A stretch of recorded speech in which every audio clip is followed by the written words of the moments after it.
Dzień dobry Państwu. Witam Państwa bardzo serdecznie na moim kanale ogrodniczym.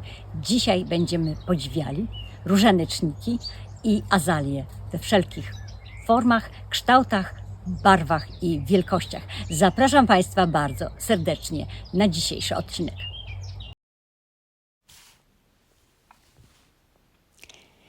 Azalie i różaneczniki należą do roślin wrzosowatych.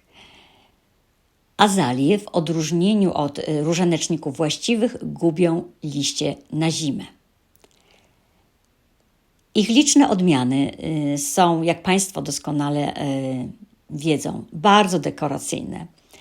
Zachwycają obfitością kwitnienia, barwą i kształtem kwiatów. Dekoracyjne jest również, moim zdaniem, ulistnienie. Niektóre azalie i różaneczniki kwitną już pod koniec kwietnia.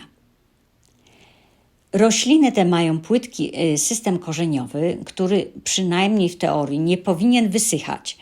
Dlatego nieodpowiednie dla nich są gleby bardzo suche i bardzo przepuszczalne.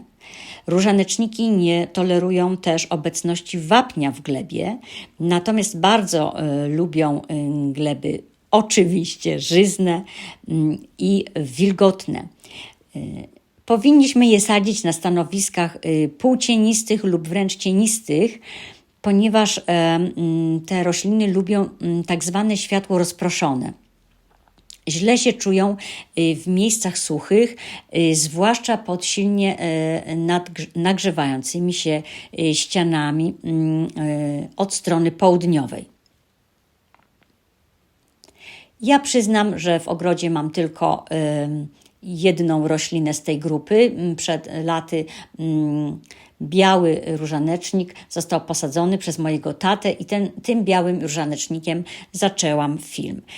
W żaden sposób nie mogę się tutaj kreować na znawczynię tej grupy roślin.